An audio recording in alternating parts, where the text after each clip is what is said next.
Warning, this podcast contains heavy spoilers for not just one movie, but entire franchises. We highly recommend going and watching these movies before listening to us as a companion piece that stitches all the timelines into one creepy, crime-ridden story. There will be no more spoiler warnings. We do not break character. After this, there is no turning back. You've been warned. Hit the music.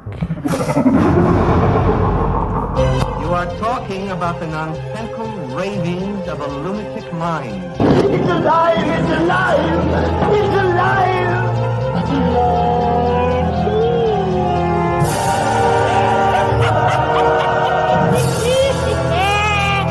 alive! It's alive!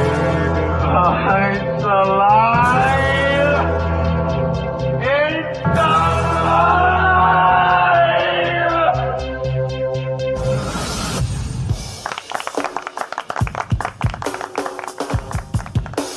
Hello, freaks and fiends, and welcome to It's Alive podcast. This is a true crime, paranormal, interstellar podcast covering unbelievable stories that sound like they were ripped straight from the pages of a Hollywood script.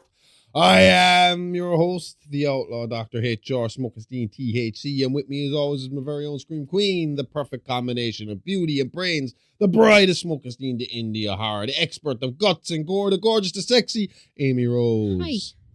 And, sorry, I have to readjust my mic. This week we are looking at Abin Cooper and the 5 Point Church. Sure. Very reminiscent of Waco, which we also cover on It's a Live Action this week. Tomorrow. We'll be up tomorrow. Yes. We'll check that out. But, I mean, I don't know how to intro this. It's my usual shit. It's a bunch of crazy Christians doing a bunch of crazy Christian shit. I think the story will sum it up for them. Don't worry. Yeah. I mean, yeah. I always feel bad. Before we get into this, I always feel bad, even when we were talking about Waco. And I don't usually feel bad for police officers, but I feel bad for the guys who have to deal with this shit after Ruby Ridge. Because Ruby Ridge was that. And Ruby Ridge was like my first kind of introduction into this kind of stuff. I was really young watching that show. It was a 2-part mini series. It was like It was released. It was a made-for-TV movie 2-parter. I did show it to you one time, didn't I? Yeah, I saw it, yeah. I saw it when I was younger. It was on TV. And I remember watching it. I can't remember why my parents let me watch it. They were usually pretty strict about what we watched. But they were cool with us watching that. I don't know, was it maybe the side of their racism and showing us why racism was bad? I don't know. I just remember seeing it. There's that. But it's on YouTube. You can watch it on YouTube for free. Randy Quaid? Yeah. The Siege of Ruby Ridge, I think is what it's called. Sure. With Randy Quaid playing Randy, whatever his name was. Randy was the name of the real guy too. Yeah. Interesting story. I was going to say fun story. Interesting story. Fun movie to watch. It's an interesting fun. You Stop using the word fun. You know what I mean. But it's an interesting story. I was shocked and I realized it was true. And then it led to kind of how stuff like Waco was dealt with and how stuff like this was dealt with, you know? Yeah. And this one in particular is more Waco than Ruby Ridge, but the effects of Ruby Ridge could be felt on this. Well, yeah. And I think really it's what makes this story stand out over Waco and Ruby Ridge is how it finishes, how it ends, how it almost did end. Yeah. In end times. But let's crack on with it and get into it. I like this story. I love this story. This is a fun not fun for the people involved, but again, fun to examine. To it, examining it. Yeah. So and extremely fun if you like seeing Christians being made fools of. Because the ending makes me laugh every fucking time. Every fucking time. You fucking idiots. Let's do it. So the story begins in a small, isolated town where faith is not just a belief system, but a governing force. Sundays matter more than laws, and dissent is treated like a moral illness. And at the center of this community was the 5 Points Trinity Church, led by Abin Cooper, a man whose sermons are less about salvation and more about purification. Right. So before anyone starts thinking this came out of nowhere, let's talk about the environment that grew this. Like I said, we see this a lot in America, specifically America. with the hardcore, because they're Protestants, right? Those evangelical people, they're all offshoots of Protestants. Yeah. Fucking prods causing trouble all over the fucking world. See, this is what happens. British people decide to colonize some place. They go in there, they put in their fucking own religious institution, and they fuck off and let everybody go fucking crazy. Yeah, but it's really the Germans. Huh? Protestantism started over there. I agree The with Brits, you. Yeah, the Germans created the disease. The Brits spread it. It's like syphilis. Yep. I'm joking. Okay, I'm really joking. You syphilitic fucking dirty British bastards. But, I don't know him, and I'm not affiliated in any way to this podcast. This kind of idea of it's a big fucking deal over there, the division of church and state, right? Oh yeah, Which is it has to be to have a proper multicultural.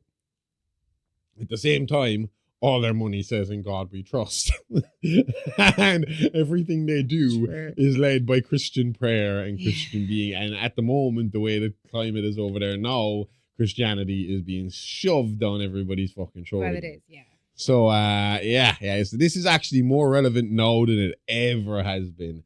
Or has been in a very, very long fucking time. Yeah. At least in the modern fucking age. But your problem here is then mainly is the idea of religious leaders who really, really, really, really believe in their fucking shit, believing that the word of God outweighs the word of government and law and order. Right? Yeah. That's kind of where this all starts. It's where Waco starts, where Ruby Ridge starts, where fucking every classic fucking church versus government story starts. It's the word of God beats out the word of the government every time. Pretty much. And if you could prove that God existed and that God had said those words and had those belief systems, you would be right in believing that outdoes the government. Yeah. But unfortunately, the government has a lot of red tape to prove what they're doing is, in theory, supposed to keep law, order, and everybody equal and happy. Yeah. In theory. Yeah. It certainly keeps law and order to the most part. Whereas the religious people are going off of feeling, vibes, emotion, and notions and dreamlike states where they were told by religious beings in their dreams to do stuff. Yeah. If I did everything that I was told to do in my dreams, well, I'd be locked up too.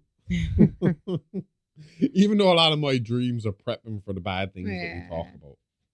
That's understandable. We talk about it a lot. Usually it's like some monster of the week that we have discussed, some killer or some fucking doomsday fucking thing that I end up having like really vivid dreams about.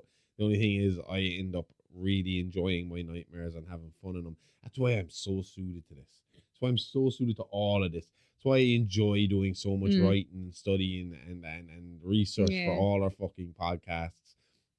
Because when I have a nightmare, I come out of it. I do the same thing as the rest of you when you're having a nightmare. I moan, I fucking flinch in my sleep. According to Amy, there's times where I scream in my sleep. But as soon as I wake up from it, it's like, whoo, what a ride! I want to do that again. Night. That's me without sleep. Yep.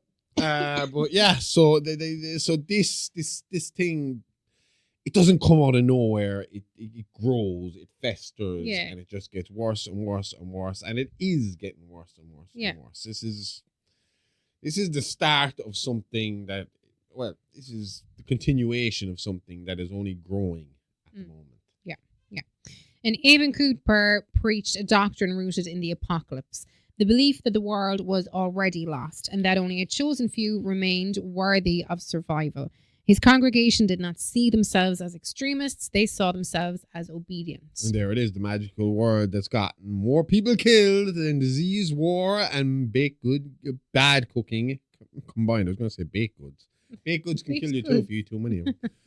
So obedience is virtue. Obedience is identity. Obedience is an excuse to stop fucking thinking. Mm-hmm. Nothing says moral clarity like outsourcing your conscience to a guy yelling into a microphone about who deserves to fucking burn.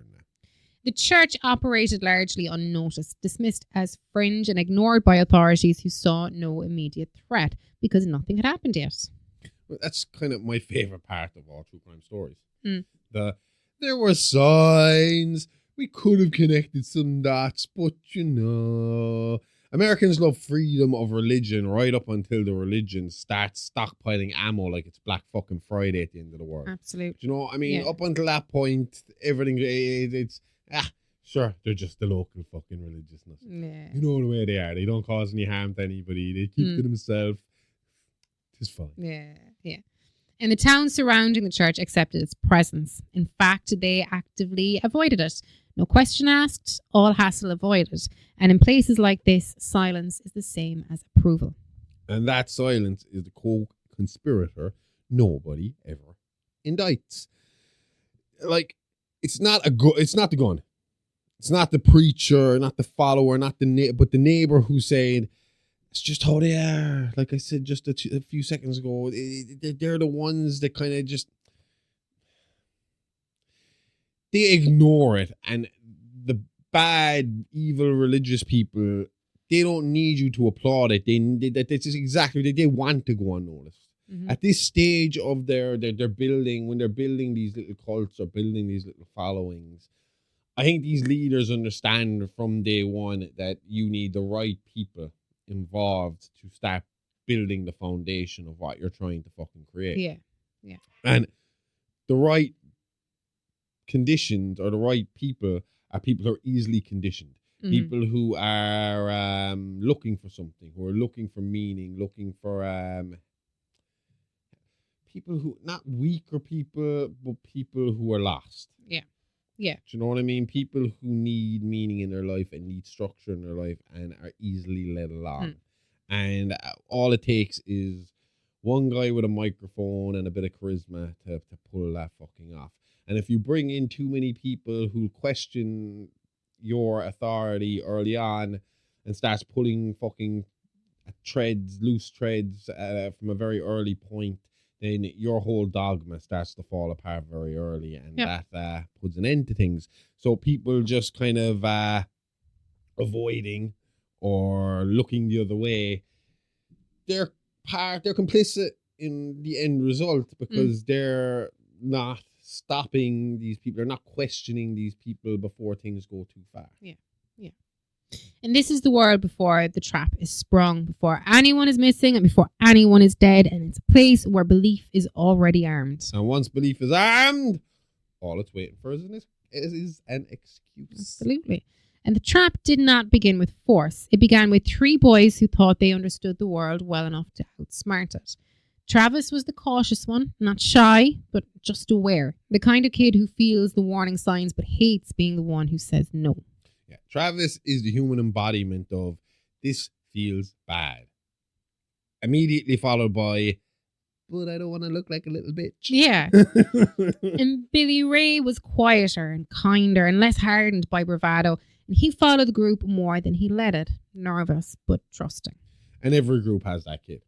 I mean, I think when you see, I don't know about you, but even in my own friend fucking group dynamic as a teenager, there was always one that you were kind of like, don't be a pussy and just come on. Yeah. You know, and they'd come along. You could see that they were nervous about the situation, but they'd come along. These three guys, when we kind of go through them, you can see it in your own friend circle. The instigator, the followers, and the guy who's just there because the rest of you. Yeah. Do you know? Exactly. Yeah. I mean, it's very similar to West Memphis Tree, where you had all three of them were innocent. Yeah.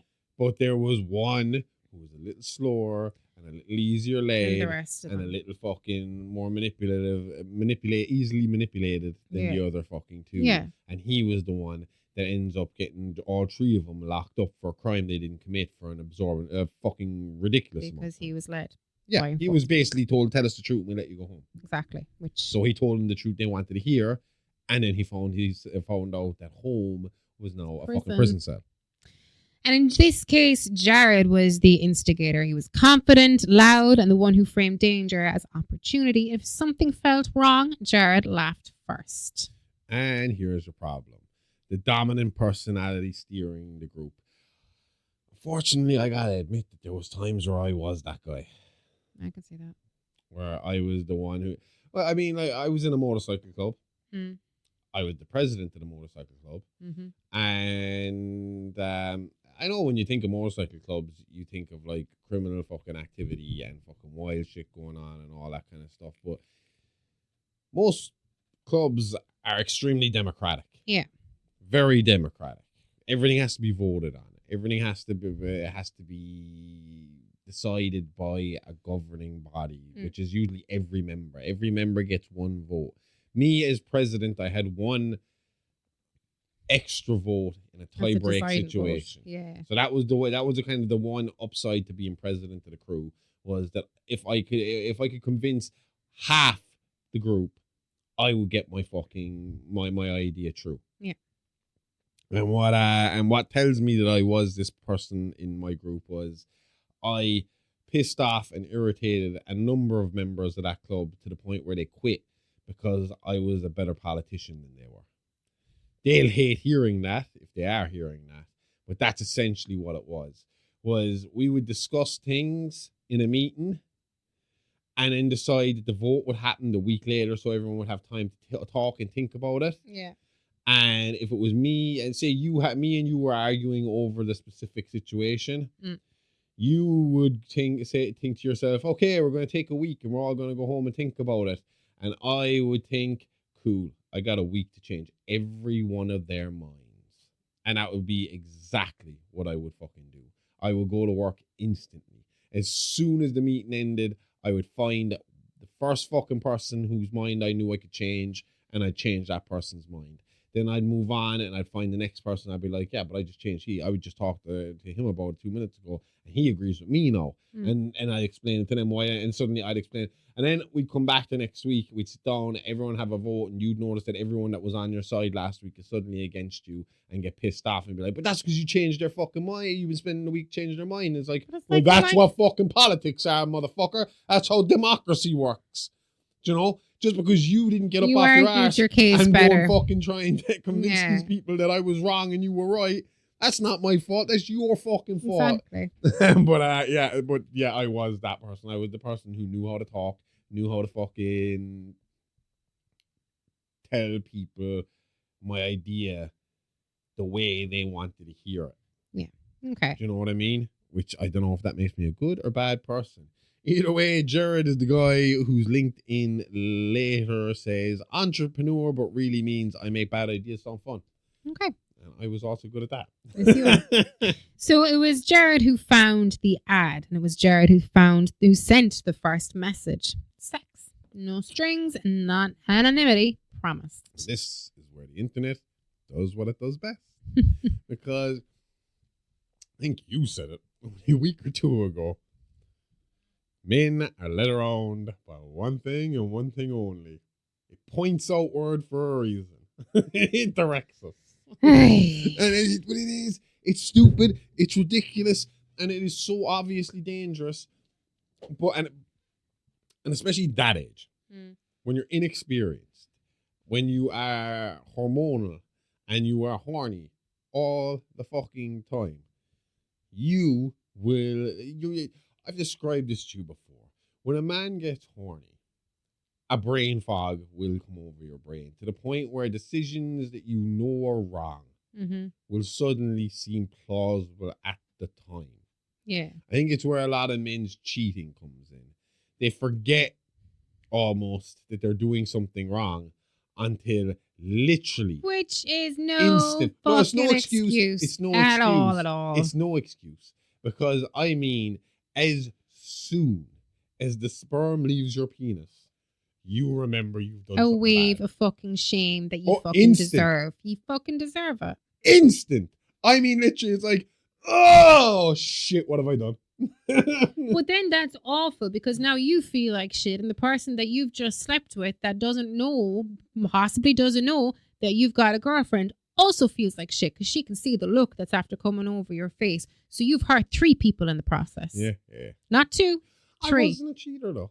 Oh no, I never said you. That was a you as in a one thinks, isn't it? It's a collective I cheated view. on one girl, and that was after she told me she had cheated on me beforehand, and we were trying to fix the issue, but unfortunately, the Good issue job was fixing it with your unfixable. penis.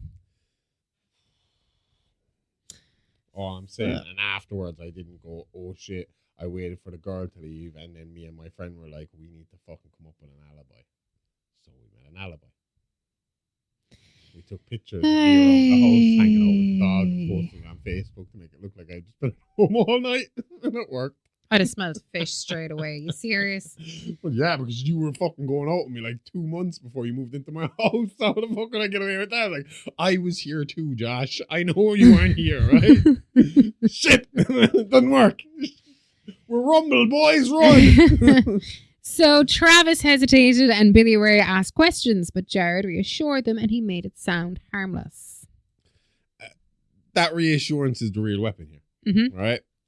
Confidence can override doubt when doubt is the correct fucking response. Yeah. You know? Yeah. Again, trust me is enough to fucking kind of get you by, especially when it comes to sex stuff. Exactly. This is the main matter at hand here. As a man gets older, yes, they become more controlled in their faculties. They should become more controlled in their faculties. Otherwise, you're on the sex offenders list or in jail. Either way, Or on the Epstein list. you gotta fucking, yeah, exactly. You're a billionaire or you're in jail. It's one of the two. Either fucking way, you gotta learn to become respectful. You gotta learn that this isn't the right way to do things, or that there is danger involved with what you're fucking doing, especially in anonymity when it comes to sex. I think obviously women, that shit is bred into you from fucking day one, that sex is a weapon that men can use, and sex is a weapon that men will fucking use against you. And Both of us can use it as weapons, but men get violent with it. Yeah. You can just hold it back and agitate a man. The man can force it on you. Or worse again, when it comes to anonymity, that's Shatter the basically anonymity. how absolutely every single serial killer story we've ever fucking told has started with a woman going missing. She told nobody. They didn't know she was a hooker. They didn't know she was going on a date. They didn't know she was going to this place. And then she never came back. Yeah. So, yeah. Sometimes when in doubt, keep your pants on. Exactly.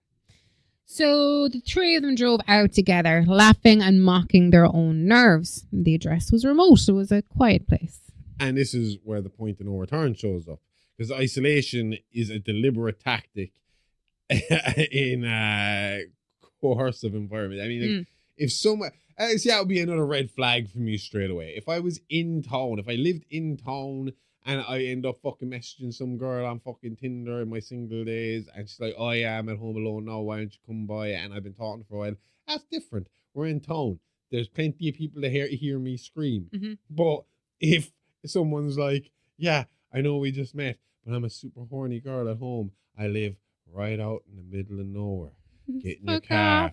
Drive down that dark old fucking road that's not even a proper road with all the spooky trees and stuff like that. We don't have electricity or no lights on the way. There's not that much electricity this far out in the country. No one's going to hear you scream in the country.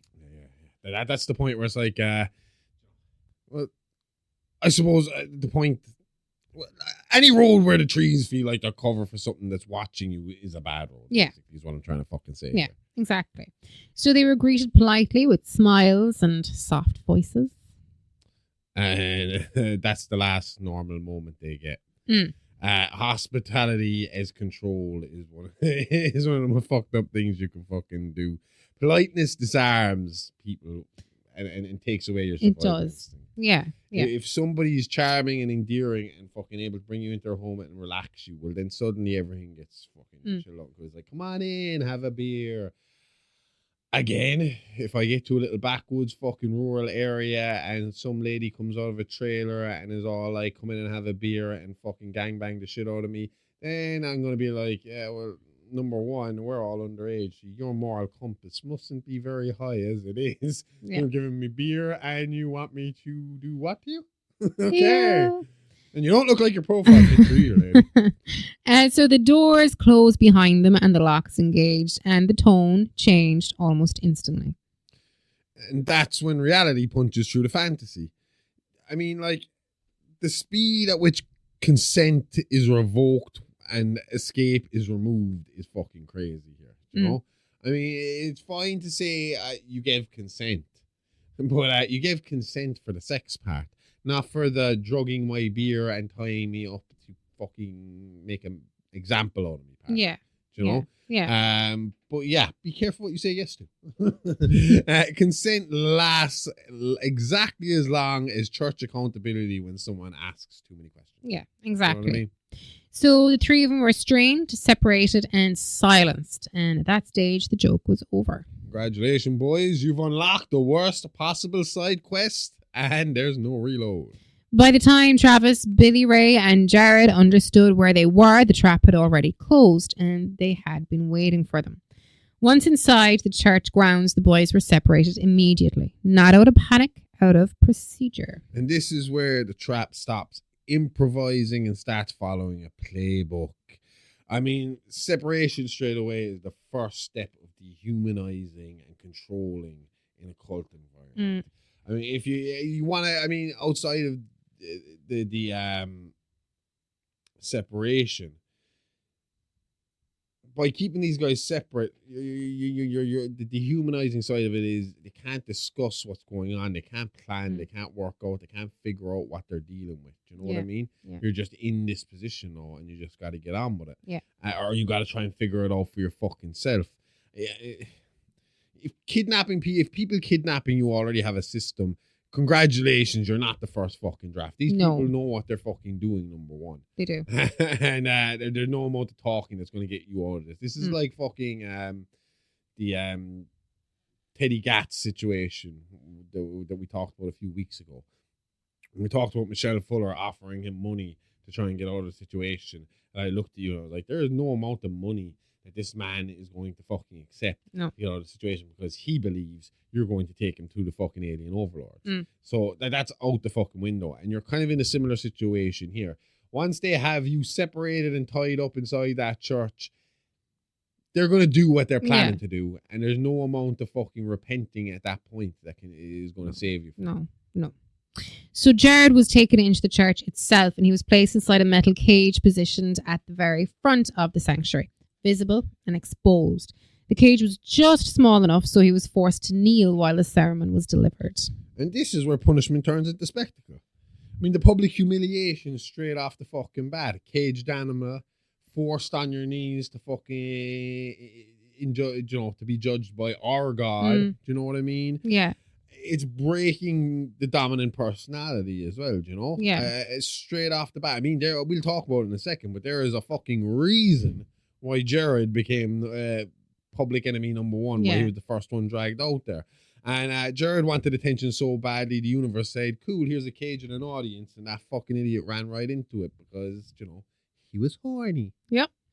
Travis and Billy were taken below the church and restrained in the basement, hands bound with their mouths covered and kept in darkness. So, again, isolation versus exposure, and how different environments are used to fracture resistance. Do you know what I mean? Upstairs you get the judgment, downstairs you get the sensory deprivation. Church is really, the church really does offer tier packages here, right? It's a patreon.com/5 points 5 points day channel. I don't know, fuck them. Either fucking way, they know what they're doing here. They know by bringing him upstairs and keeping the other two downstairs, like I said, they're going, they have to, I mean, when you take away the sense of sight straight off the bat for the two that are downstairs, and they're judging everything off of fucking sound upstairs, that's amplifying the fear factor. Yeah. You know, it's amplifying the conspiracy of what's going on upstairs. And the more scarier the sounds come from upstairs, like the more pleading they hear, the more loud noises and bangs they hear, the more gasps they hear, the more they're realizing how much they are in fucking trouble. Exactly. exactly. So the boys, they were denied communication, denied any kind of context, and they were told absolutely nothing. And silence is the second weapon. That uncertainty amplifies the fear faster than the violence, like I just fucking said. It turns out, you know, God works in mysterious ways is just a fancy way of saying we're not explaining shit. And by not explaining shit, you don't know why you're here. And if you don't know why you're here, then you can't talk your way fucking out of it. Exactly. Do you know what I mean? Yeah. You can't barter if you don't know what the fucking other side are looking for to begin with. Yeah. And inside the sanctuary, Jared witnessed the church's true ritual. At the altar, a man was wrapped tightly in plastic to something that resembled a crucifix. It was alive, bound, and displayed. And here's where the story stops pretending this is about salvation. This was the use of symbolic execution to reinforce ideology and obedience. Do you know what I mean? Yeah. If your altar looks like a serial killer's leftovers, maybe reevaluate the brand. But what they're doing here is, I mean, obviously they're trying to fucking show something similar to Jesus on the cross, isn't it? You know, and Jesus died for our sins. This man here, he's going to die for his sins, and you're going to specify now what that sin in particular was, at least according to the 5 Point Church. Yeah. So the man was identified as gay, and his presence was framed as contamination, as proof of moral decay. The congregation was told he represented everything wrong with the world outside. And this is where hate gets dressed up as theology. Scapegoating marginalized groups to unify followers through shared disgust and fucking fear.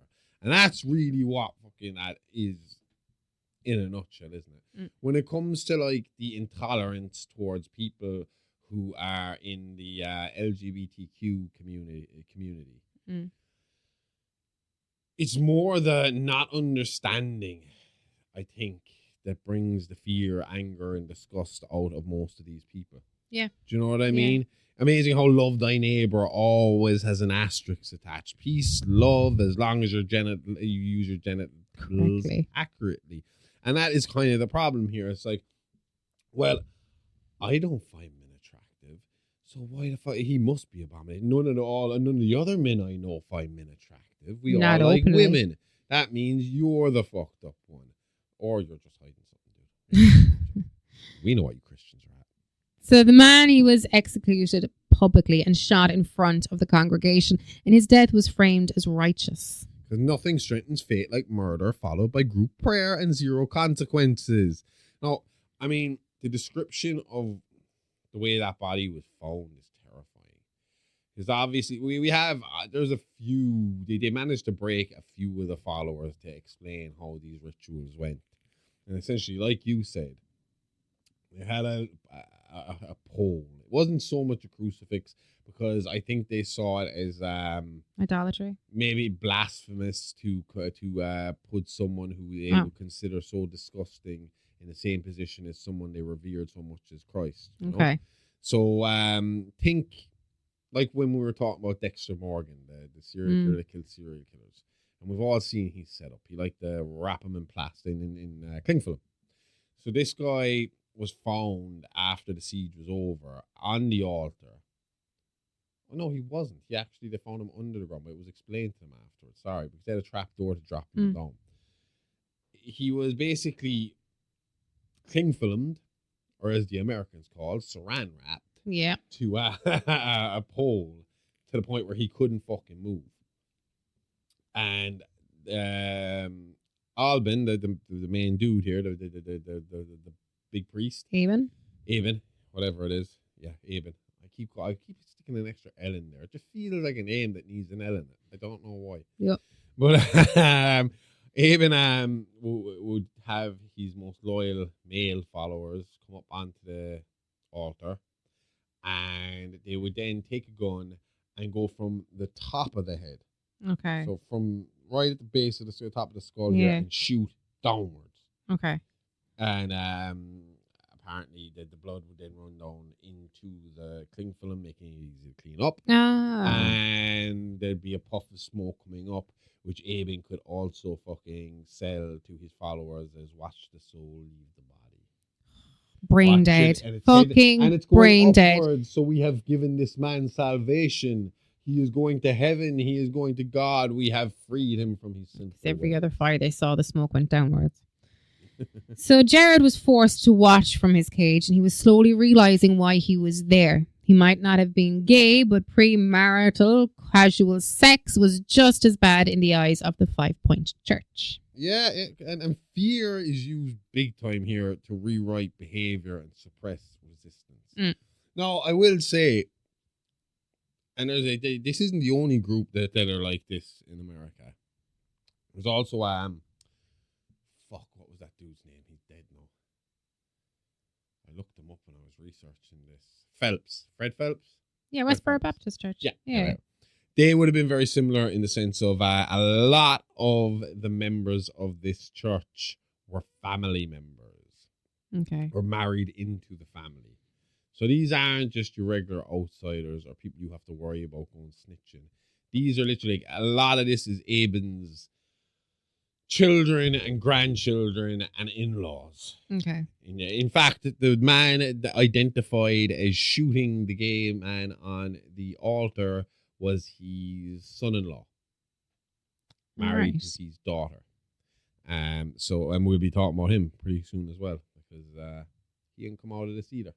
But again, it's guys like Abin will use that whole fucking the idea of eternal damnation and hell, fire, brimstone as being they use it to suppress how you act, to suppress resistance. It's the answer to every fucking question, isn't it? It's the answer to why shouldn't I do this because you go to hell. Why should I listen to you and do this so you can go to heaven? We saw this when we did the Maxine Minx series with her fucking father. Yeah. Identical fucking story. Oh, yeah. In terms of the thing. And how he was dealing with it. And he had the exact same mindset as Abin. That is that everyone outside of me and my followers are damned. Yeah. And that the outside influences are dulling our faith and turning us into monsters. And we are the only ones that are right. And everybody else is fucking wrong. Yep. So below the church, Travis and Billy Ray heard this gunshot and they did not know what it meant, only that something irreversible had happened. And that sound travels further than any sermon. But again, it's like what I was saying earlier. Auditory trauma. The unseen violence can do a whole lot more to destabilize someone than witnessing the fucking act. Absolutely. At least when you see the bullet coming, you know what you're in for. Yeah. But when you're there and all you hear is a loud bang and you don't know what oh no. Yeah. What are they going to do to us? Yeah. You know? Yeah. So yeah, that noise that turns, maybe we can talk our way out of it into, we're definitely fucked. And by the time the first body dropped through the trap door, all three boys understood the same thing. This is not a misunderstanding. This is a doctrine. And now the stage is set. The belief system justifies the cruelty by framing it as duty. Do you know absolutely. what I mean? They're doing the Lord's work. And the Lord's work is a messy fucking job. Yep. Which is, again, it's just the contradictions are so fucking painful, aren't they? Because Satan and hell and the devil is all about pain and torture and suffering. Mm-hmm. Whereas Christianity is supposed to be about love and peace and togetherness. And all these people who claim to be so close to fucking Christ that they can talk to him are the ones that walk around and cause the most fucking problems, the most trouble, the most pain, the most suffering, the most trauma. Hell, fuck. Palestine. We got a whole fucking nation of people abolishing another nation of people because God told them it was their country. Exactly. You know? Yeah. Peace, love, and fucking harmony until you stand on my fucking land and say hi to the wrong fucking deity. You fucking idiots.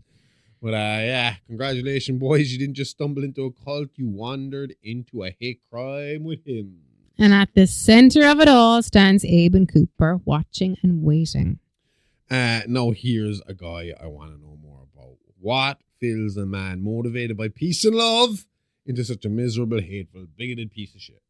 So The answer is Abin, God, just in case you didn't know. Abin didn't appear suddenly, and men like him are not accidents. They're built over time. No, we stop reacting to the cult and start dissecting the man who engineered it here, okay? This is like, I mean, again, I feel like I'm repeating myself whenever we talk about these people, because this might as well be the same fucking story as, what the fuck was Maxine's dad's name again? Something Earl or Earl something. We talk about so many of them now that I fucking forget really, really, really quick. Ernest Miller. Ernest Miller. Earl. I don't know where I was getting off. The E. But yeah, I mean, like, it's the same shit, really, isn't it? It's someone, even when you're talking about Dave Koresh and the Branch Davidian. Yeah. It's the same fucking thing. It's the same thing about when we talk about BTK, when we talk about fucking Ted Bundy, when we talk about any of these serial killers as well.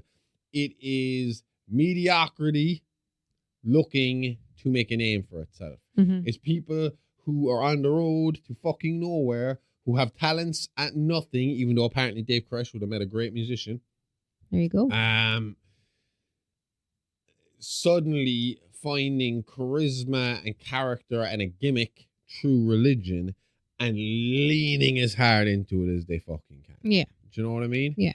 It will be the equivalent of me deciding tomorrow morning that I'm going to dress like fucking Gomez Adams for the rest of my life and lean completely into the horrific side of fucking everything just because I talk about all this horrific shit all day, every day and research. Yeah. You don't. You separate it. And you fucking learn to talk about these things without enacting them. But that's not how a cult leader works. No. Every cult leader starts as a guy who wanted to be important and discovered God makes a great brand mascot.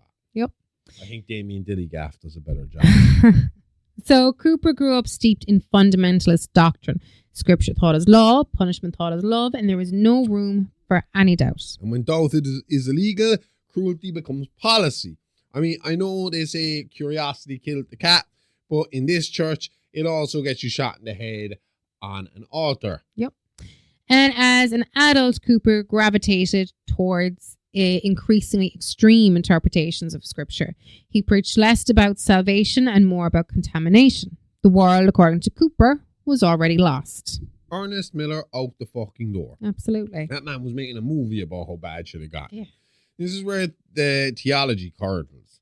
Apocalyptic belief systems and how they justify preemptive violence is fucking mental. And it's such a huge part of organized religion. Look at all organized religion. Do you know what I mean? Christians, love, like I said again, love thy neighbor and all that stuff. But you're gay, so now we fucking hate you. Muslims, Islam, fucking, we're not all bad, crazy terrorists, but a few of us will blow the shit up out of your building if you do not follow our fucking style of living. And your woman wants to walk around and hold your hand in public. Hold your hand in public, you pervert. Might as well be riding on the side of the street right now. I'd hate to see what they do if they caught you riding in the street. They're going to cut your hand off for holding hands. You get lashes, don't you? There is a woman hospitalized for premarital sex because the amount of lashes that she got last week or the week before. I saw the video, not the video of her being lashed, but the video of her being carted off afterwards. They do give you medical attention afterwards, but when you've lost most of the skin off your back. This is what I'm saying. I mean, it's I don't know. It's I suppose as well then when it's apocalyptic belief, there's I suppose you've less to lose, don't you? Yeah. Do you know what I mean? Yeah. It's all to gain. At this point, you're trying to gain favor with God because the end times have been decided. Yeah. Exactly. There is no kind of give on that. We are all going to be fucking, raptured any day now, and I need to get it. Do you know what it's like?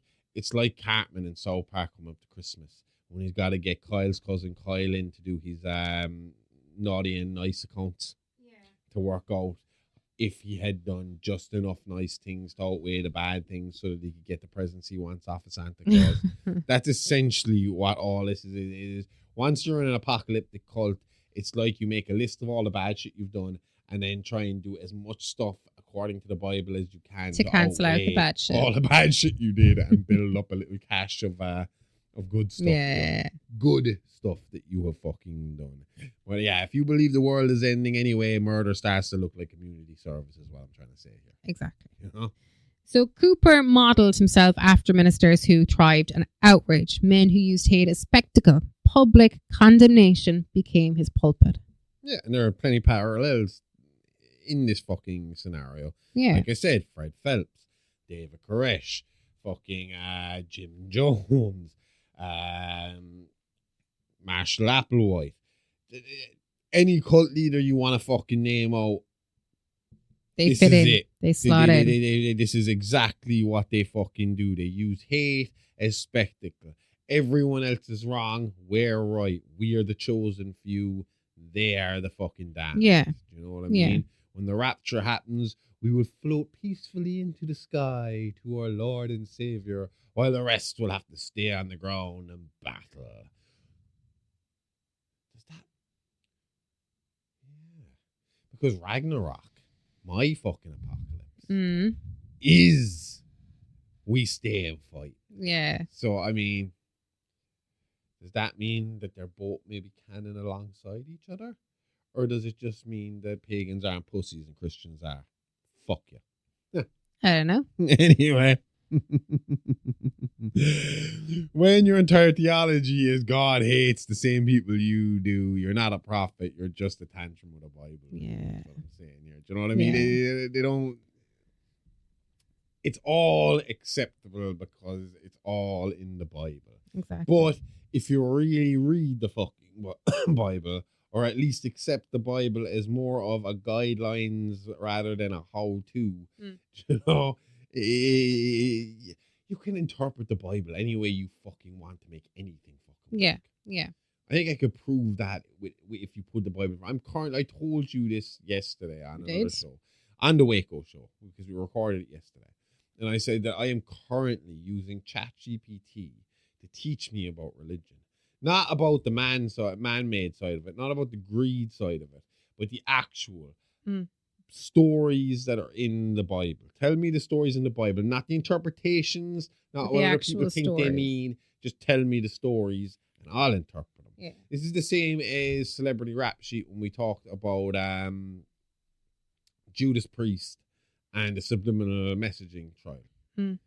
And how they disproved the whole do it fucking thing being in there in the song was by going in there and saying, okay, I can tell you anything is going to be in this song and you're going to believe it because I have basically trained you to fucking accept that you're going to hear this word. Yeah. And when they said, all right, in this song I say milk, and then fucking after they play the song, like, how many of you heard milk? Half the fucking crowd put their hands up. It's like, well, I never said fucking milk. Yeah. You know? Yeah. No, that's obviously that never happened. But they did use it in that kind of manner. But I mean, it's the same here with the Bible. You can tell people, you can read a line of scripture to people and then give them your interpretation of it. And if you're convincing enough and charismatic enough, that interpretation seems real. Yeah. Seems right. Seems like what you should do. Exactly. So Cooper didn't want to save souls. He wanted to be persecuted, and martyrdom obsessed him. Yeah. And a lot of these guys, I mean, Koresh, again, it's a lot of what they really want is the martyrdom. Yeah. Because once you go in there and fucking kill these guys, it's not like everybody that followed them or believed in them are suddenly going to like snap out of some fucking hypnosis state or the brainwashing is going to disappear. It intensifies. It becomes they died for us. Yeah. They died for our salvation. Yeah. We are going to continue. We saw through studying the Branch Davidians and watching documentaries, there are still Dave Koresh believers in this fucking world currently. Yeah. People who believe that Jesus Christ isn't going to be the second coming. Second coming's already happened. Dave Koresh came, he went, but he'll be back again. Yeah. Fucking idiots. But yeah, nothing gets a cult leader harder than pretending he is oppressed while holding all the fucking guns. No. So the 5 Points Trinity Church became Cooper's fortress. Rulers replaced compassion, ritual replaced faith, and scripture became a weapon. And again, selective scripture, cherry-picked verses, and how holy texts are used as blunt instruments is very apparent here. The Bible, it's a big book. But somehow, guys like this only read the parts that let them kill people. Bit of a weird coincidence, isn't it? It is, definitely. And Cooper preached obedience above all else. Disobedience was a sin, and sin required cleansing. And here's where theology turns into a flowchart for violence. Yep. Moral absolution. That's what they're looking for here, and how it removes your personal responsibility. If I'm doing the Lord's work, then who gives a shit if I'm breaking the law? Yeah. Do you know what I mean? It's that fucking simple. When God told me to becomes legal defense, society is already fucking on fire. The execution at the altar wasn't spontaneous. It was planned. It was a demonstration. That murder wasn't rage. It was performative violence to reinforce an extremist group and let them know that they're doing the right thing. This wasn't a sermon. It was a TED Talk titled Why Killing Gays Fixes Everything. I thought that said why killing gay foxes. No. It says while killing gays fixes everything. So Because obviously the thing that's going to cause the entire apocalypse and fall of mankind is gay foxes. is a penis slipping into another man's mouth or arse. The congregation didn't flinch. They had been prepared. Because conditioning always comes before blood. And do you really think this is the first time they've done this shit? Nope. I am fucking certain if they started digging up around the fucking grounds or looking through the fucking grounds for little ashes and scattered ashes, they did find enough. Definitely. Because conditioning always, like I said, comes before the fucking blood. These people are ready for this. Even if it was their first time doing it, they had been prepared for it. They would have been hungry for it. It would have been, when are we going to start to take action? Again, that's what happened in places like Waco. Yeah. Where it was, we are preparing for something, and then nothing happens. Yeah. So then guys like Abin, guys like David, guys like fucking Jim Jones suddenly have to start making something happen. They do. And once they get that ball rolling, now they are justified in everything else they fucking do. Yeah. Do you know what I mean? So it's just basically gradual escalation of rhetoric that normalizes their situation. You don't wake up one day cool with murder. You get there one hateful hymn at a time. And to Cooper, the outside world was already damned. Law enforcement was corrupt, government was sinful, and only he was righteous. Yeah, authoritarian. I can do it. Authoritarian leaders kind of like to frame themselves as the sole moral authority. Basically, if you believe in the second coming has came multiple times. Yeah. Multiple orgasms in the Christian world. I mean, we've seen Jesus Christ appear in this world now at least 20, 30, 40 fucking times. Yeah. There's currently one in France, I believe. Okay. Yeah. Yeah, I've heard of him. Yeah. He's a fucking Lord Royale. Yep. I was trying to think of his name. That's him. He's still going. He's Jesus. And there's that story my brother told me about Paul McCartney. Oh, yeah. I've heard that one as well. So apparently Paul McCartney was at home one day and he has a studio in his house and he was putting together some music with his band and there was a knock on the door. Paul McCartney went to the door. There was a man standing at the door that he did not recognize. He asked the man, "Who are you?" The man said, "I am Jesus Christ." Paul McCartney said, "You better come in then." Come on in. And he explained to the man that he was recording more music and would he be okay to sit in the corner and watch, which Jesus said yes. And when everybody else asked him, all the other musicians said, "Why did you leave him in?" He said he was Jesus Christ and I didn't want to take the risk. So checks out. Anyway, where are we? Yeah. I mean, there's a lot of Jesuses walking the earth at the moment, but every cult leader thinks he's fucking Jesus, but somehow always skips the thou shalt not kill part of the commandments. You know what I mean? You just skip right over that, except for the dude that hung out with Paul McCartney. That all ended fucking fine. By the time authorities started to close in, Cooper wasn't afraid. He was excited. Because confrontation is the payoff.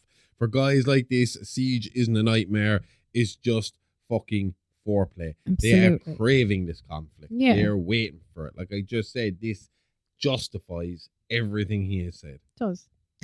Abin Cooper did not see himself as the villain. He saw himself as a history maker and a visionary. And that belief is what makes him lethal. The most dangerous sentence in America is, God's on my side, especially when it's followed by gunfire. So Jared is chosen next, but it's not because he's the weakest, it's because he's the loudest, the one who questioned and the one who resisted. See, I hinted at this earlier and I knew it was coming up, so I wanted to try and keep it quiet. This is why he was picked first, chosen first. This is why he was plucked from the tree first, because as we said at the very start of this episode, the other two were comprised of a doubter who was a follower and just wanted to be cool, and a doubter who was led along because he was the weak link of the fucking group. Yeah. No, the weak link of the group and the other doubter are they're the two weakest of the group. They're not going to cause as much trouble. This one, though, Jared, the loud one that eggs everybody on to go do stuff, he's the one that's going to be fucking screaming and making the most fucking noise and the most trouble on the way out than anyone is going to be. Yeah. And again, like I said, I can kind of identify with this guy, and you could be sure as fucking hell if I was in his position, I wouldn't be going out quietly either. No. Except instead of please, it would be more like, you fucking Christian pieces of shit with your fucking love this, love that, love this, you fucking pricks. All you need is a good fucking ride and it'll fix you all, you assholes. Anyway, so, like I said, they don't kill the quiet one first. They kill the one who won't shut the fuck up, which doesn't bear well for me if I'm ever in this situation. No, doesn't. So Jared is restrained in the church and wrapped in plastic and prepared for execution. This time, there's no sermon. And this isn't a ritual anymore. This is scheduling. Below the church, Travis and Billy Ray worked at their restraints. They'd been waiting and listening, and Billy Ray was the first to break free, but Travis wasn't so lucky. And this is where the desperation splits them, you know? Yeah, and Billy Ray naturally ran, and the noise carried through the building, and the congregation heard it. Again, he's the innocent one. I mean, I think nerves here alone will be enough to move him on. And it's that interruption that saves Jared's life. Yeah. You know? Yeah. Because it turns out cults hate unscheduled events more than they hate sinners. Because it could be the cops. Jared's execution was postponed as the congregation turned its attention to Billy. Yeah. Priorities shift fast when control starts to slip. And then all these cults, it's control.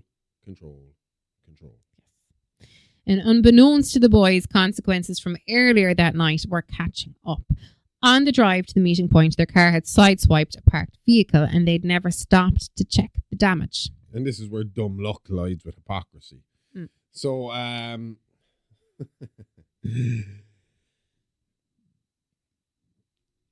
gonna let you tell this part when we get there. I mean, it's just funny how these small, unrelated actions sometimes can unravel these secret little systems. Nothing exposes a cult like a fender bender and a horny cop. And that's all I'm gonna say on the situation. So the parked car belonged to Sheriff Stephen Winan, and at the time he was engaged in an extramarital affair with another man. And suddenly everyone's morality has a fine print. Turns out the sheriff enforcing God's law was breaking it in a parked car like a teenager with a badge. According to Abin, anyway. Okay. So Winan sent Deputy Pete Jones to assess the damage, and Pete traced the car to the 5 Points Trinity Church. Just shows you this guy, Winan.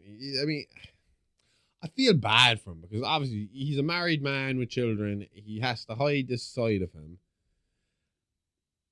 But still, even through all that, he still has the law-abiding side of him. And even though he doesn't know who hit the side of his car, and he didn't go chasing after him because he needed to keep his secret hidden. He did go back and he was like, we need to fucking sort this out. Go check it out, you know? So he's by the book to that matter. And as we go on, we will learn this guy cares more about law, order, and justice than he does about his own secret lifestyle. Yeah. So where are we now? Top of the page. So, keep going. So Cooper was pulled away from the church to speak with Pete, and he lied calmly and casually, and he claimed the damage was caused by his children and offered to pay for repairs privately. So watch how fast scripture turns into negotiation here. Because turns out God hates gays, but God hates insurance premiums going up even more. While Cooper distracted Pete, the congregation hunted Billy Ray, and Billy Ray reached the church armory. And what he did was what any sane person would do in this position, and he armed himself. This is where fear finds teeth.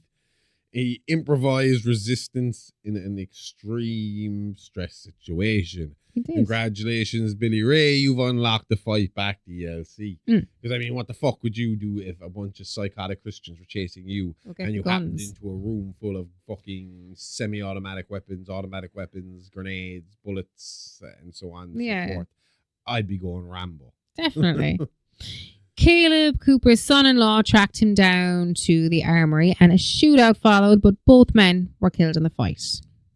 Where was God that time, Caleb? No magic divine shield to protect you from the sinner's bullet, no.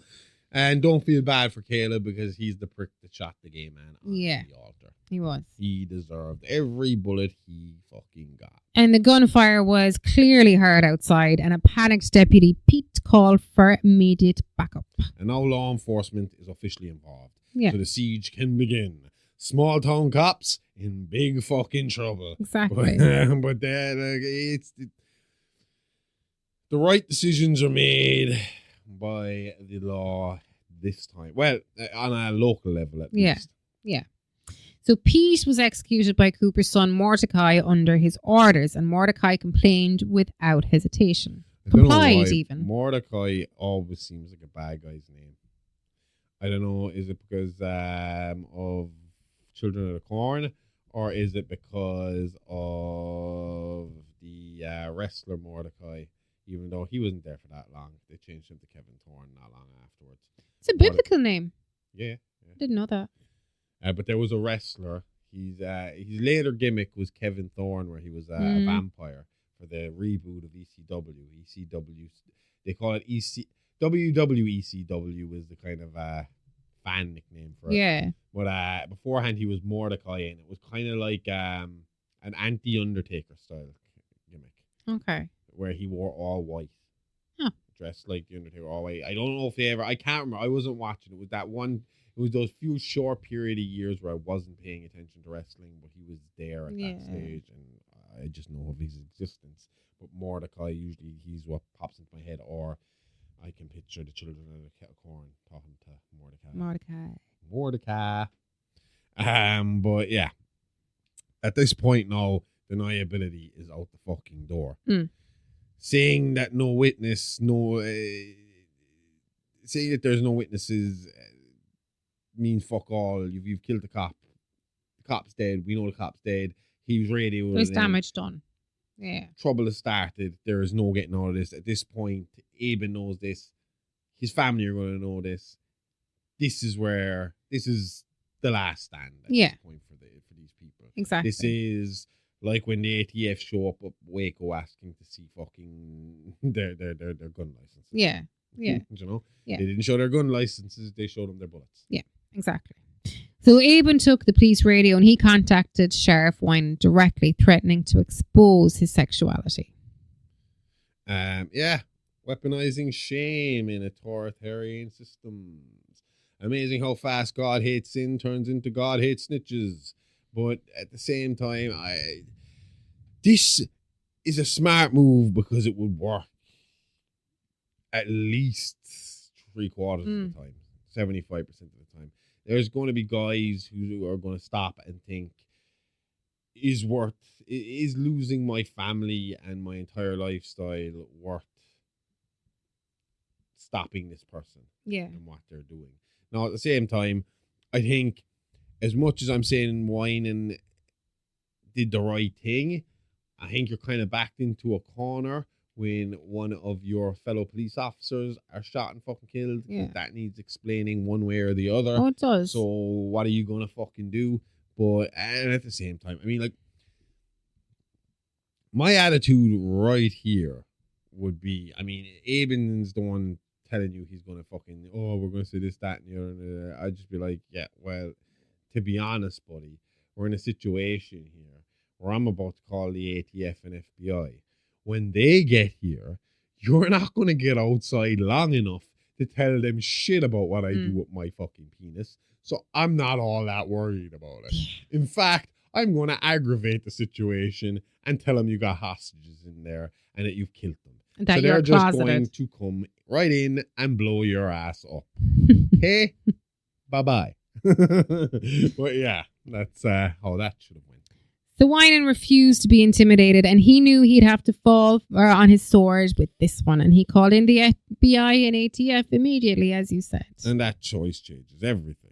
A moral reckoning versus self-preservation. The man did the right fucking thing. Like I said, he was in a corner where he couldn't do much else, but he did the right fucking thing. Yeah. One man finally decides not to be a coward, and suddenly the alphabet shows up. ATF, FBI, CIA, everybody's here. Well, the CIA wouldn't. The church mourned Caleb and cleaned the bodies, and then they reset. Grief management, cult style. But again, casualties are normalized here. Caleb didn't die. Caleb went to meet the Lord earlier than the rest of them. It did. That's the mentality there. And to do it in the service of God. Doing it trying to take down a sinner who was about to fucking kill the rest of the sheep. And they would refer to them. I'm not saying sheep in the sense of followers, but I mean, let's face it, when it comes to fucking to Christianity, the Lord is my shepherd. Yeah, exactly. Making you sheep. Yep. And the devil is a wolf in sheep's clothing. Yeah. You know what I mean? All works out here. So these guys, as far as they're concerned, he was just down there taking care of the wolf, got knocked out, got killed, and went to go meet Jesus and God early, and he was having the time of his life up there. Happy out, sitting at the table with God, with Christ. During the chaos, Travis broke free and armed himself. And hope makes its last stand. Travis saw Jared prepared for execution, and he hesitated and decided that the best course of action was to run for help. And that decision cost him everything. So Travis exited the church armed, and ATF agents mistook him for a cult member, and he was shot and killed. And that's a tragedy, but let's fucking face it. We all know when it comes to America, the last thing you do is run at a fucking police officer with a gun in your hand. when you're armed. Yeah. You do as you're told. Get down on the floor with your hands behind your head. No fucking problem, officer. But do I got a story to tell you afterwards? That's how that should have went. But yeah, a lot of this kind of shit happens in standoffs like this because there's so much chaos. There's so much fucking trouble going on. And how do you differentiate one normal person from the flock when everybody is, they're not wearing uniforms? No. It should be different if we were dealing with Heaven's Gate, and you saw them in their stupid tracksuit shoes. Then you know who is who. Yeah. The haircut straight away goes, shoot the ones in the city haircuts. Yeah. Yeah, the ones in the fucking Reeboks. They're the ones you want. It was Reeboks, wasn't it? Can't remember. You know, specifically one brand of shoe that they got an offer anyway. But yeah, Travis survived the cult just long enough to be killed by the people who were trying to rescue him. So now Jared was still alive but alone, and the siege was about to begin. And by the time federal agents arrived at the 5 Points Trinity Church, the situation had already spiraled beyond anything local law enforcement could contain. There were confirmed deaths inside the compound. At least one deputy was missing, and the congregation had closed ranks around Abin Cooper. And this is where the story stops being contained and starts drawing national attention.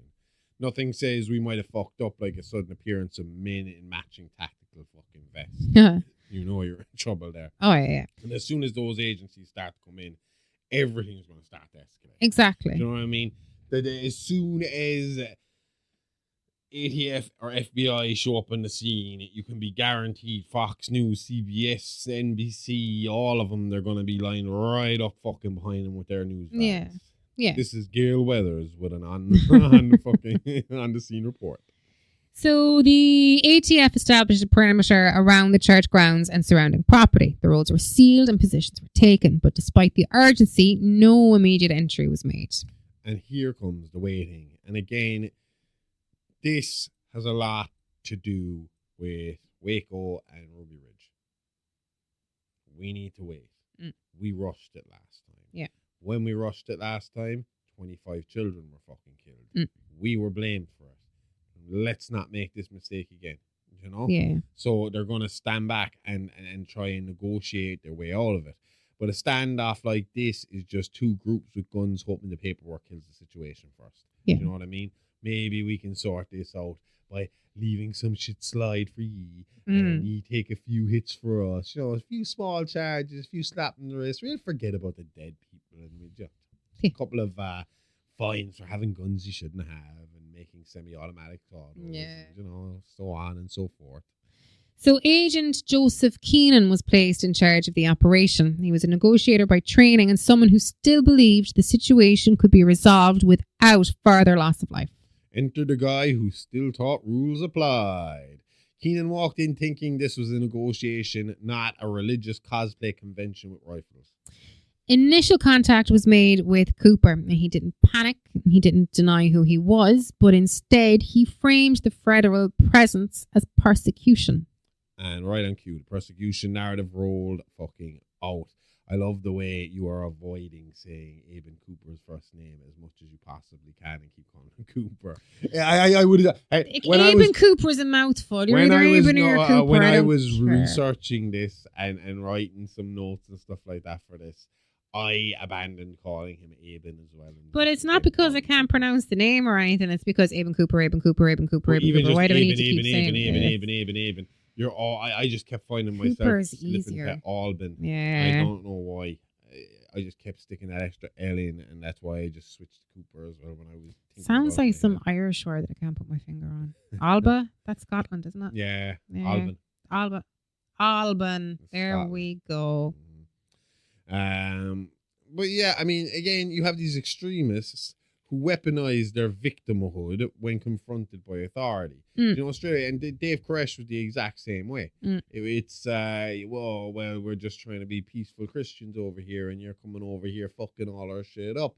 We didn't do anything wrong. We're not bothering anybody. But it's like, well, buddy, even if you're not bothering anyone outside of fucking your little fucking church, sex with underage people is still sex with underage people. So, Mr. Koresh, you're under arrest. Yeah. Shooting gay people in the head and your altar just because they're inside your compound does not make it legal suddenly. No. You don't get to do that. Tricking fucking horny teenagers into your church so that you can fucking kill them for being horny teenagers, that doesn't make it legal. No. So, it's wild how fast God hates sinners turns into, why is the government bullying me? Cooper claimed religious discrimination and harassment and an attack on faith itself. He denied all wrongdoing inside the church. And this is the part everyone's heard before. But do you know what it is as well, though? You can kind of understand where these guys get this idea from. Because, I mean, not to harp on about it fucking again and again and again and again. But Israel-Palestine. The Israelis are fucking, that's basically their comeback to everything. This is my religious right. This is my religious fucking reasoning for what we're doing. These people are completely fucking shitting all over our religious beliefs and our religious fucking sacred ground and all this stuff. So we should be allowed to go in and completely eviscerate them. And the world says, no, you shouldn't do that, but doesn't do anything about it. So, and all they have to fucking keep screaming is words like fucking discrimination. And that'll be enough to fucking, or in the Israelis fucking version of it is, you're all anti-Semitic. I'm anti-Zionist. Apparently anti-Semitic means you're against genocide. Who'd have thought? Considering, you know, a bunch of anti-Semitic people did a lot of genocide to fucking Jewish people. And the rest of the not even world 100 years dug ago. them out. Mm-hmm. Not even 100 years ago. Yep. What you gonna do? Anyway, yeah, I keep losing myself because I get angry and start talking about people. So yeah, multiple bodies inside your church really complicate the we're just worshipping argument. Yeah, it does. Is basically where I'm trying to go with all this. So inside the compound, the congregation responded exactly as Cooper intended. Fear was reframed as righteousness, and outside pressure became proof of prophecy. And now the siege mentality is locked in. External threats strengthen internal loyalty within extremist groups. Yeah. Nothing bonds people faster than believing everyone else is evil and trying to kill you. So weapons were distributed among members of the church, and men with no combat experience were suddenly armed and emboldened. And this is the thing. This is where things always get worse. Civilian militarization under ideological stress. Giving guns to fanatics and calling it faith is America's favorite speed run category. You don't instantly, it's not like God fucking is like, oh, you're working for God now. Your aim will be spot on. You will know every military tactic ever known to man. You're still just a fucking idiot that goes to church every fucking week, but now you got a gun in your hand. And you got to give over some of your wages. Huh? I think these people were working, really. No. I mean, the Branch Davidian, none of them were working. They were selling guns. They were selling guns. That's what drove the ATF to their fucking location in the first place, was them fucking turning semi-automatic rifles into automatic rifles and then selling the fucking things. Yeah, exactly. So throughout all of this, Jared remained restrained inside the church, alive, terrified, and largely forgotten. Agent Keenan continued attempts at negotiation, and he offered medical assistance, a safe surrender, and a way out. Yeah, this is the last real off-ramp here. And the thing about it is, where you're fucked in this situation is extremist leaders will hear negotiators and think we're winning. They want to negotiate. If we were really the bad guys, they'd have just come on in here and shot the place up and arrested who was left. But the fact that they want to negotiate means they know I'm right. They know that if I get my word out there and I get to talk to the public and everybody gets to hear what I have to fucking say, then I won't be the bad guy. They'll be the bad guy. They're trying to get the innocent people out, and then fuck you, they might bomb the place with you in it because you're the instigator. But at the time, the extremist leader isn't going to see it that way. No. They're going to see it as weakness. Exactly. So Cooper responded with scripture and with veiled threats framed as prophecy. And there it is again. Religious language used to avoid accountability. When Bible verses replaces answers, start updating the casualty count. And as the day wore on, anticipation replaced fear inside the church. And many believed this moment had been foretold. And that's where belief turns dangerous, isn't it? Apocalyptic obsession and the desire for violent fulfillment. It's again kind of going back to the whole fucking martyrdom shit that we talked about. It is, yeah. They are not afraid of dying because they believe they're dying for a cause and that the cause will lead them to the pearly gates. Yeah. And give them a VIP fucking pass through those pearly fucking gates. For some people, the end of the world is the only time they feel important. Exactly. Do you know what I mean? And that is a lot of the type of people who are going to be targeted for these kind of cults. People who feel like they have done nothing with their life and need to do something. Need to make a change. Need to stand up and feel important in themselves. Yeah. And outside, federal agents prepared for escalation. Snipers were positioned and tactical teams stood ready. And now nobody could pretend this was going to end cleanly. Once scopes come out, nobody's leaving without a warning and a handshake. No. Do you know what I mean?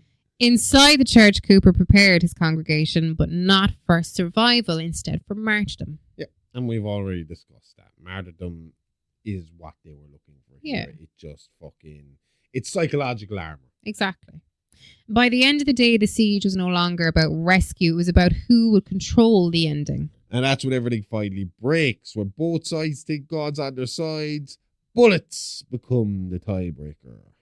For hours, federal agents held their positions outside the 5 Points Trinity Church without advancing. That delay was deliberate.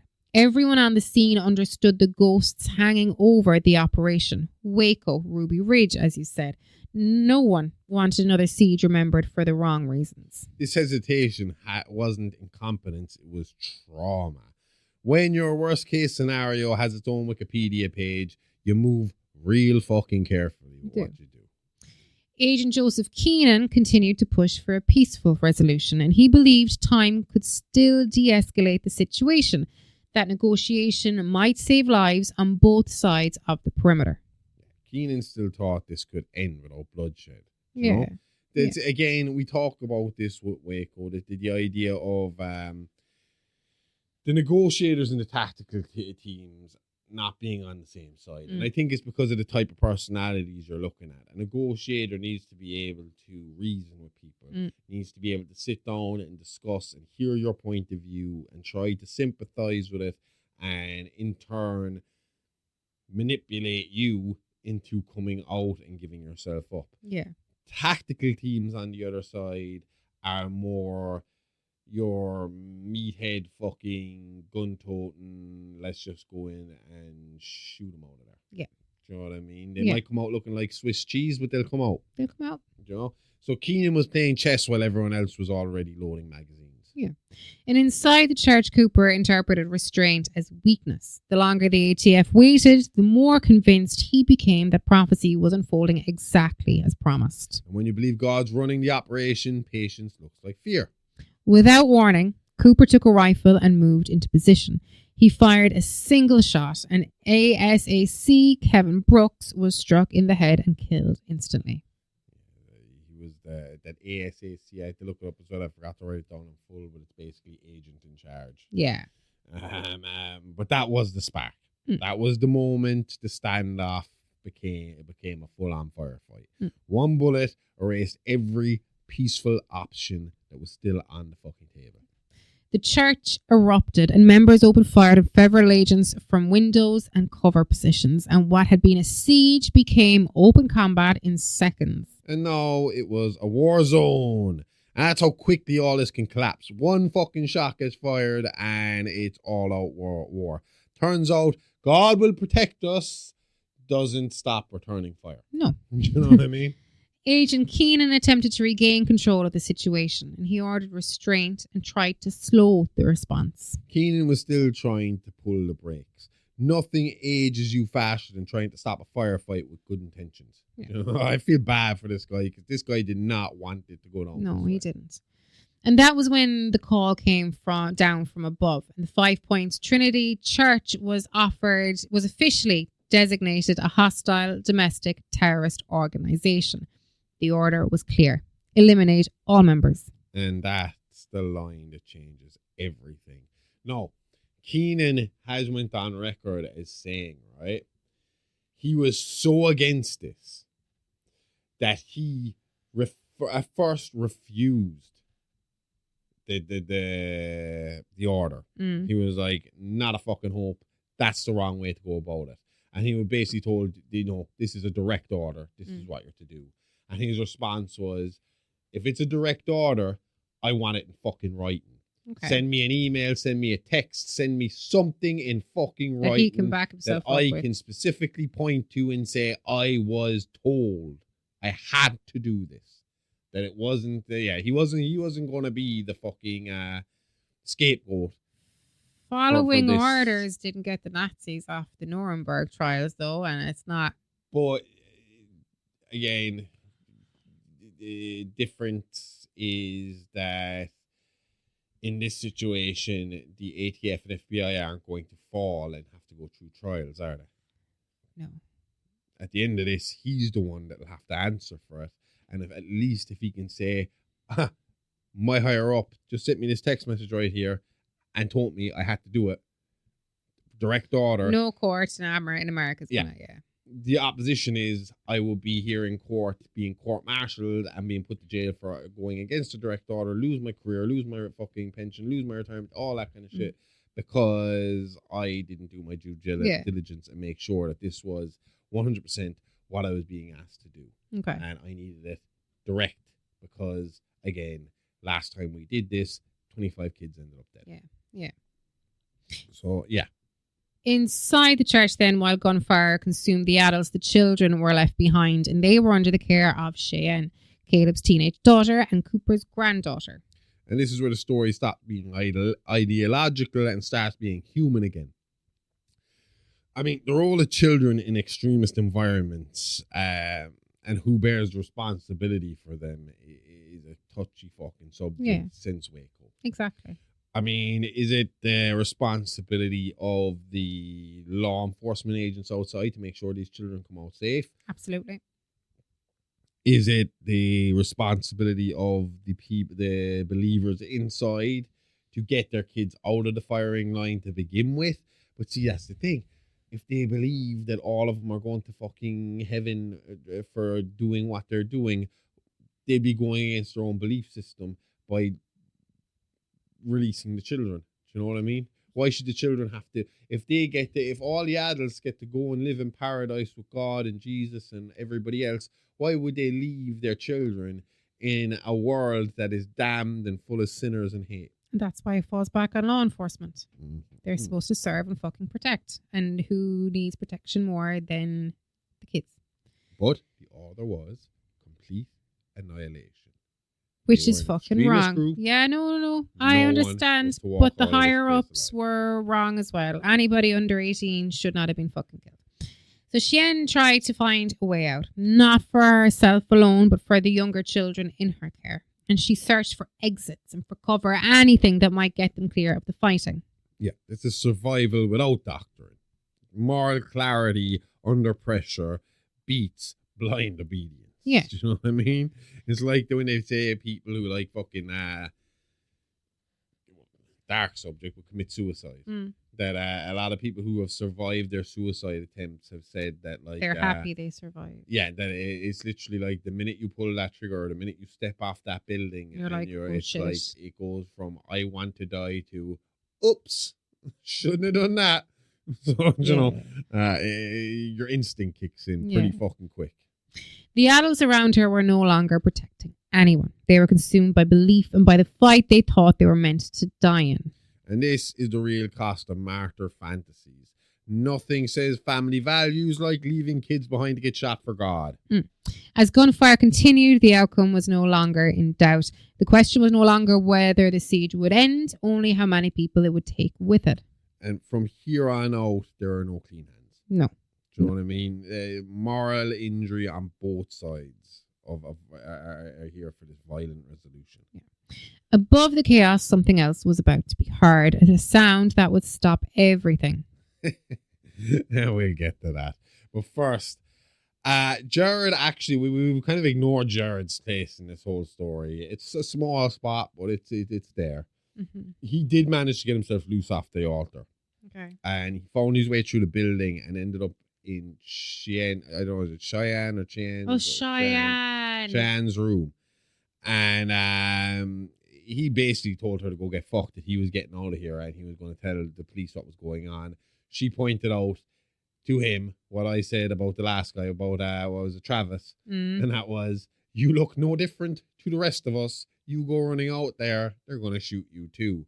Their plan is to kill all of us. We need to try and get all of us out, us and the kids out before, you know, they come in and kill everybody. Yeah. So this is where things get real fucked up and is disputed by the ATF. They deny this, but there is evidence that this did happen. Okay. Jared and Cheyenne managed to make their way out. They got to the front gates. They explained who they were. They explained what was happening. They were executed, point blank.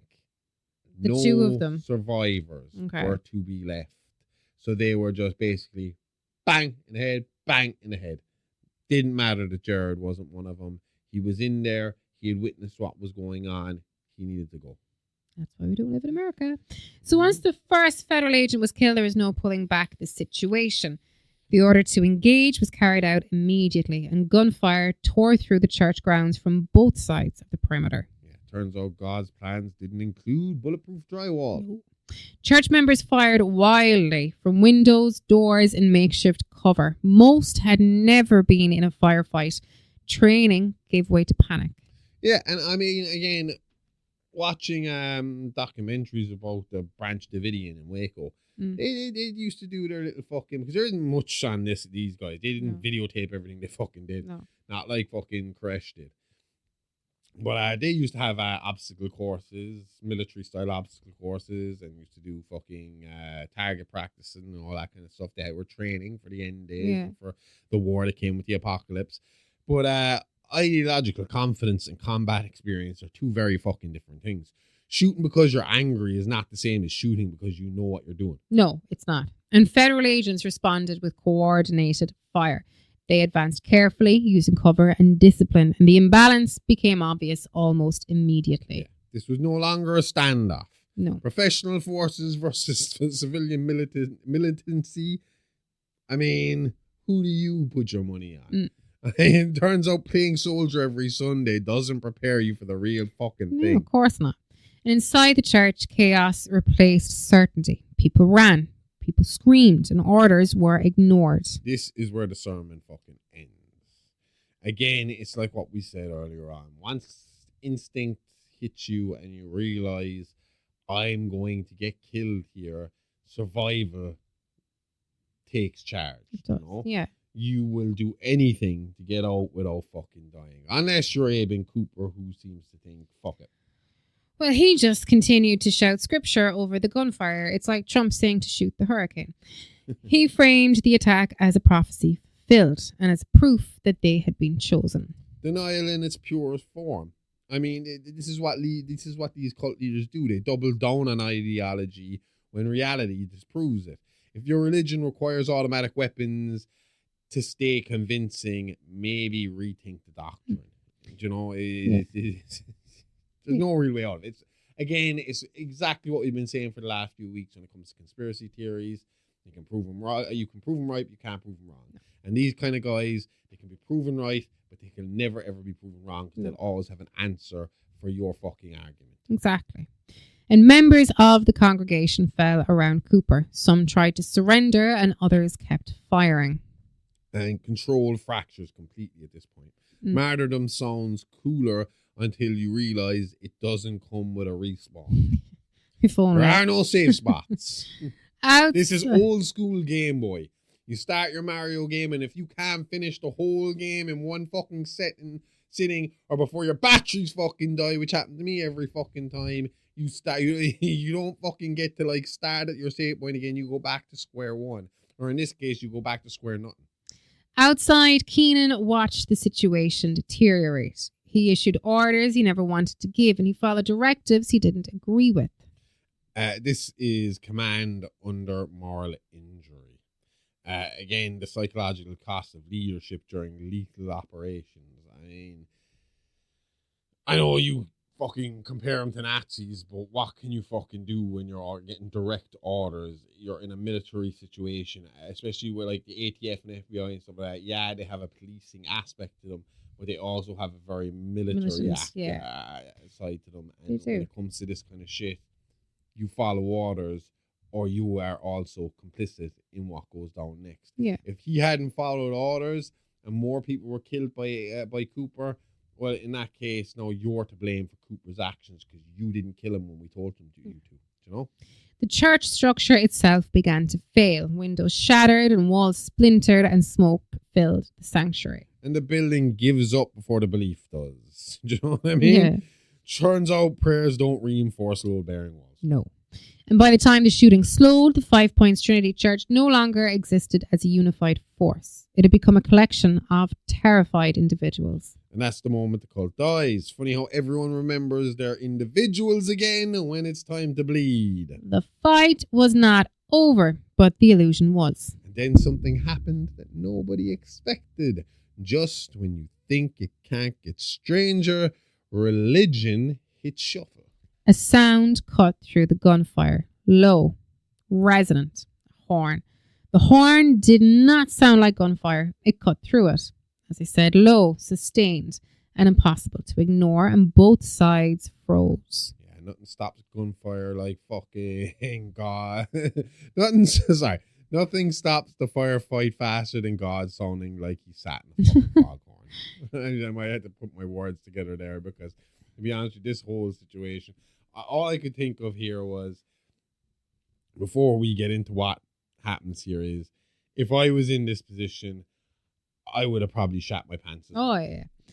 Yeah, I can understand that. Oh, no, they were right. Inside the church, Cooper smiled and he raised his voice above the noise. And he declared the sound that was proof that prophecy was being fulfilled. This was the moment Abin had been rehearsing for his entire life.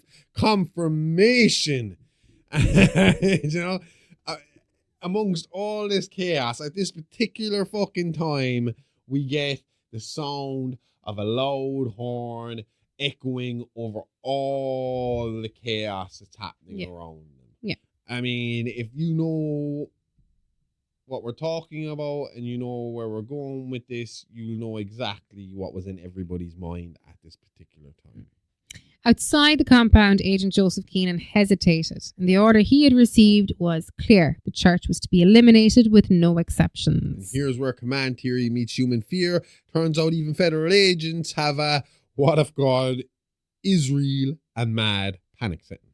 The horn continued, but no fire fell from the sky and no earthquakes followed, but doubt crept in anyway. Because belief doesn't need evidence. It just needs timing. If you shout this is the end long enough, eventually something noisy will agree with you.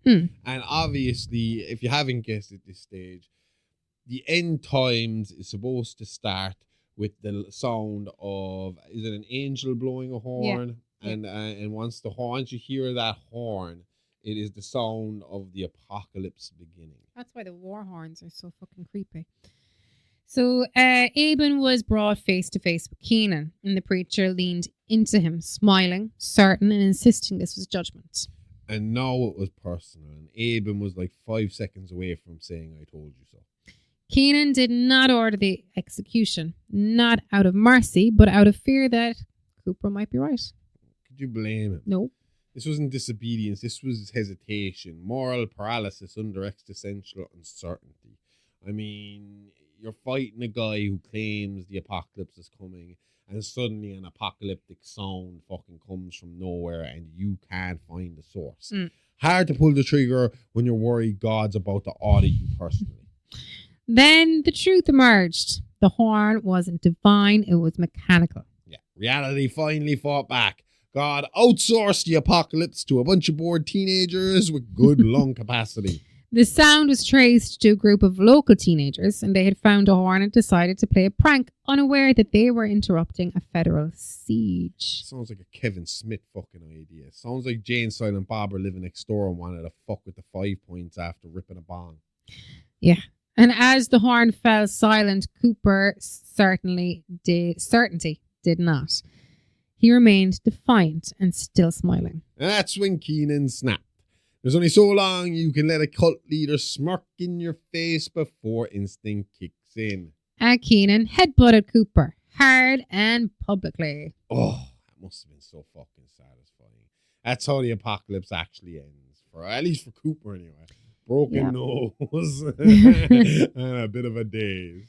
So Cooper was arrested, and so were the remaining members of the 5 Points Trinity Church. The siege did not end with divine judgment, but with handcuffs. Reality reclaimed the narrative. The end of days postponed indefinitely due to federal processing time. The horn faded, and the gunfire did not resume, and the world, disappointingly for some, continued as normal.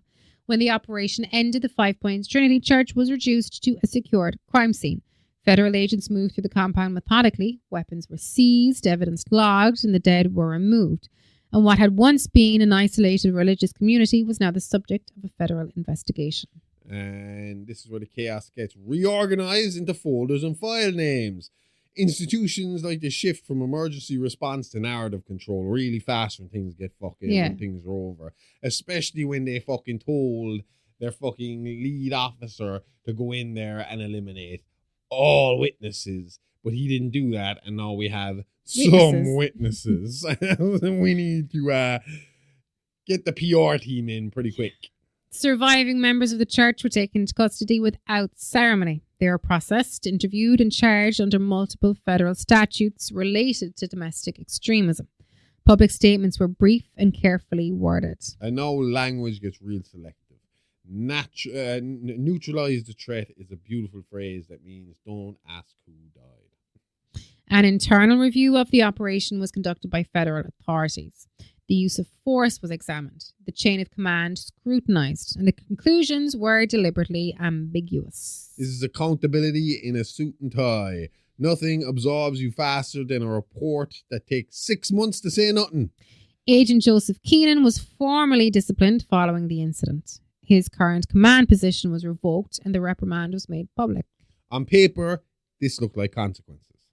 And shortly afterward, Keenan was reassigned. The new position carried greater authority, more resources, and privately his actions were praised. And there's the quiet truth. Nothing says you did great like a promotion disguised as a scolding. Yeah. The children removed from the compound were placed into protective custody. Officials spoke publicly about rehabilitation and recovery. Specific details were withheld. Because the long-term mess doesn't fit into a press release. You know what I mean? And that's the thing. Like, what happens to a lot of these children after the extremist environments collapse? They're put into the system.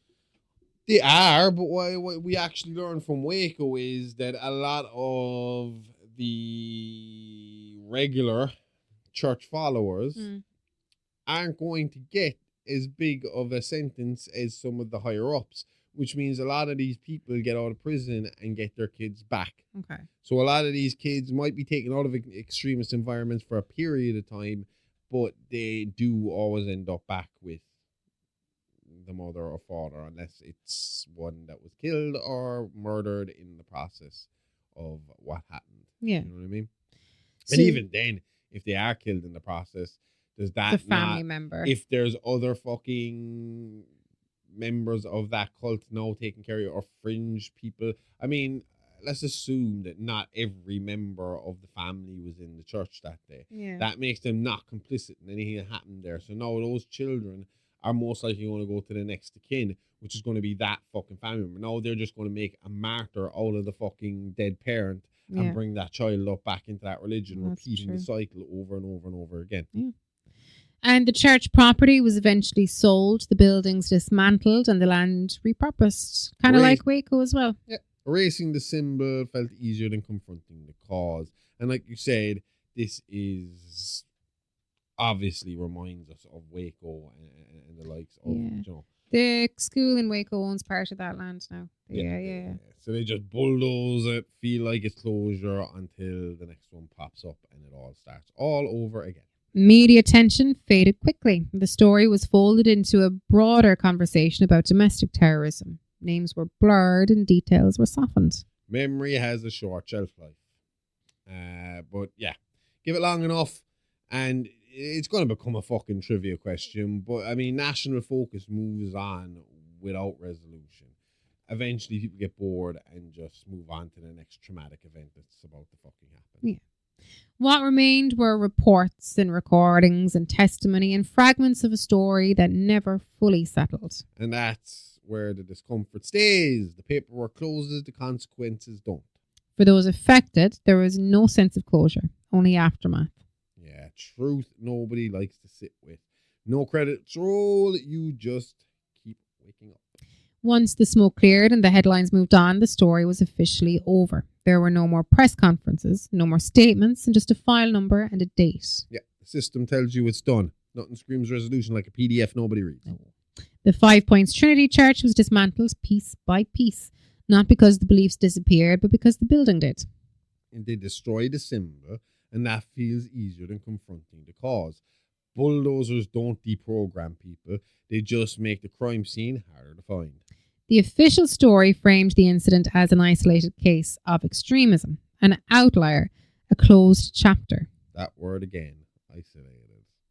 Isolated incident is America's favorite lullaby. What went largely unexamined was how ordinary the ingredients were. Fear, certainty, authority without accountability. None of this was exotic. It was very simple fucking, like you said, Simple ingredients. The scary part isn't how extreme it was how familiar it all fucking felt. Abin Cooper was not unique. He was a product of grievance rewarded, of hatred reframed as righteousness. Monsters don't appear, they're manufactured. Every cult leader starts as a guy everyone thought was just a bit much, you know?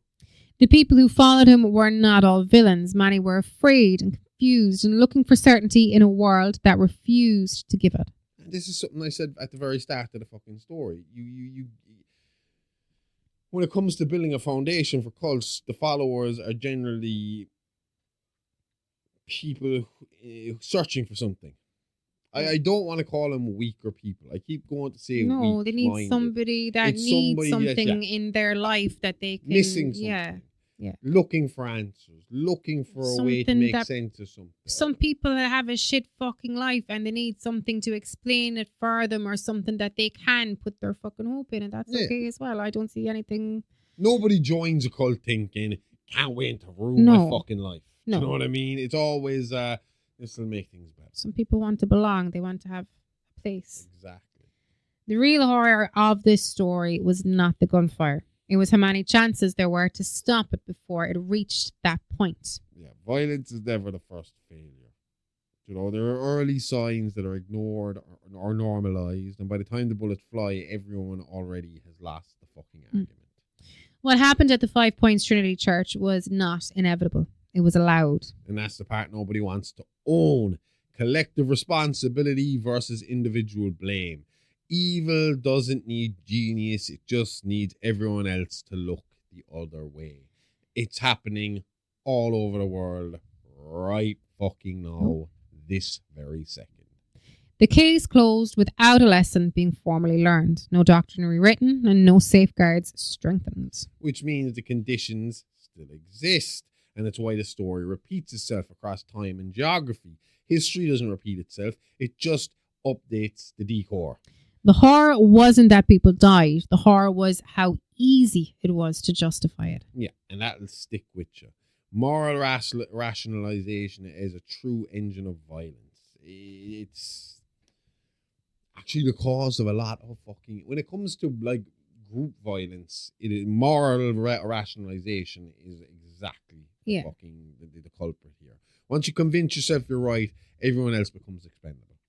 This was never just a story about a church or a siege or a man who thought God spoke only to him. No, this was always bigger than the headline. This has broader implications for extremism, authority, and belief. Replace the building, swap the scripture, keep the playbook. It's always the same. The 5 Points Trinity Church is gone. The mindset that built it is not. And that's the real ending. You can arrest the people. You can't arrest the ideas. Because the most dangerous thing in this story was never faith. It was certainty. And certainty is contagious. The minute someone says, I know I'm right, check where the exits are. And I know I'm right about that. Yeah. If you want to hear more, and go check us out right now at the Horrorverse Network on Patreon. Subs are $5 a month with a 7-day free trial. You will get mini monsters, Playing with Bones, Celebrity Rap Sheet, It's Alive Action, It's Alive Alive, the Horrorverse headlines, and Real Talk with the Doctor every Sunday, where I review 5 movies, my top 5 from that week, to prime you with recommendations for the week ahead. You can also find Amy Rose on Twitch every Monday from 10 p.m. to 12 a.m. Irish time at Amy Rose 9. And she is cracking away at Assassin's Creed. Odyssey. Which one's that? That is the one in Greece. 1, 2, 3, 4, 5. Oh, couldn't tell you. Either right away. It's the one with the new layout. It kind of comes after as you.